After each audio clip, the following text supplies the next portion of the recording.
इससे पहले मैंने आपको मानचित्र का अध्ययन करवाया था, यानी कि चमोली का मानचित्र मैंने आपको बताया था। ठीक है, अगर आप मानचित्र से भली भांति परिचित हो जाएंगे तो पढ़ने में आसानी हो जाती है। इससे पहले मैंने आपको मानचित्र में दर्शा दिया है कि कौन सी जगह कहां पर है, और कुछ दर्रों की बात भी मैंने वहां पर की थी। तो आज मैं आपको पढ़ाऊंगा पंचबद्री, पंचकुंड, पंचधाराएं पढ़ाऊंगा। पंचबद्री कौन कौन से हैं? सबसे उत्तर में है बद्रीनाथ, यहां पर है बद्रीनाथ। बद्रीनाथ के दक्षिण में है योग ध्यान बद्री। योग ध्यान बद्री पांडुकेश्वर के बगल पर है। ठीक है, पांडुकेश्वर के बगल पर है योग ध्यान बद्री। तो शीतकाल में विष्णु की चतुर्मुखी मूर्ति की पूजा कहां होती है? योग ध्यान बद्री में ही होती है। यानी कि शीतकाल में विष्णु की चतुर्मुखी मूर्ति की पूजा कहां होती है? उत्तर हो जाएगा आपका योग ध्यान बद्री। क्लियर। नंबर तीसरा है वृहद बद्री, जो सिमट के पास है वृहद बद्री। तो वृहद बद्री को पहली बद्री के नाम से भी जाना जाता है, यानी कि इसे पहली बद्री भी कहते हैं। नंबर चौथा है आदि बद्री। ठीक है, सबसे दक्षिणी बद्री कौन सी है? आदि बद्री। और सबसे उत्तरी बद्रीनाथ, और सबसे पूर्वी यह है भविष्य बद्री। तो जो ये आदि बद्री है यह कर्णप्रयाग से 22 किलोमीटर की दूरी पर है। और कर्णप्रयाग और आदि बद्री के बीच में एक गढ़ है। गढ़ का नाम क्या है? चांदपुर गढ़। ठीक है, तो चांदपुर गढ़ से 2-3 किलोमीटर की दूरी पर है आदि बद्री। आदि बद्री में कुल कितने मंदिर हैं? 16 मंदिर है, लेकिन अब वहां सिर्फ 14 ही मंदिर रह गए हैं। 2 खराब हो चुके हैं, यानी कि तहस नहस हो चुके हैं 2 मंदिर। ठीक है, और आदि बद्री का स्थानीय नाम क्या है? नोठा। क्या है? नोठा। तो वहां आदि बद्री में मेला भी लगता है। मेला का नाम क्या है? नोठा कोथिग। आप गए भी होंगे वहां। उसके बाद है भविष्य बद्री, सबसे पूर्वी बद्री भविष्य बद्री। भविष्य बद्री में विष्णु की आधे आकृति की पूजा होती है। महत्वपूर्ण तथ्य है, विष्णु की आधे आकृति की पूजा कहां होती है? उत्तर होगा आपका भविष्य बद्री में।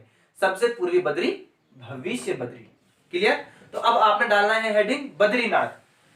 बद्रीनाथ डालना है आपने हेडिंग। ठीक है, ये है सतोपत हिमनद, और ये है देवताल झील से निकल रही है सरस्वती नदी। ये है सतोपत हिमनद, यहां से निकल रही है अलकनंदा नदी। अलकनंदा नदी और सरस्वती नदी जहां मिलती है उस जगह का नाम है केशव प्रयाग।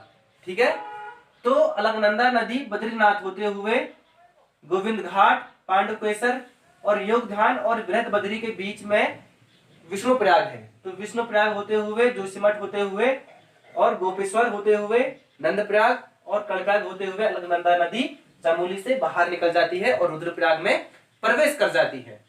यानी कि मेरे कहने का तात्पर्य यह है कि जो बद्रीनाथ है वह अलकनंदा नदी के किनारे पर बसा हुआ है बद्रीनाथ। ठीक है, नेक्स्ट। कुल कितने धाम है देश में? 4 धाम है। उत्तराखंड में तो है ही 4 धाम। कौन कौन से? बद्रीनाथ, केदारनाथ, गंगोत्री और यमुनोत्री। लेकिन अगर मैं पूरे देश की बात करूं, यानी भारत देश की बात करूं, तो 4 धाम है। उन 4 धामों में से एक बद्रीनाथ धाम भी है। ठीक है, सबसे उत्तराखंड में धाम बद्रीनाथ ही है, और पूरे देश में भारत में सबसे उत्तरी जो धाम है वह बद्रीनाथ ही है। 4 धाम कौन कौन से हैं पूरे देश में, यानी भारत में? कौन कौन से हैं?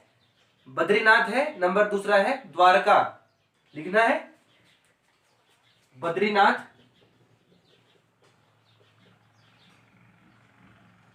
नंबर दूसरा है द्वारका। कहां है? गुजरात में है। ठीक है, द्वारका गुजरात, ये वाला पोर्शन यहां पर है। ठीक है, द्वारका। क्लियर, यहां पर। नंबर तीसरा है जगन्नाथ।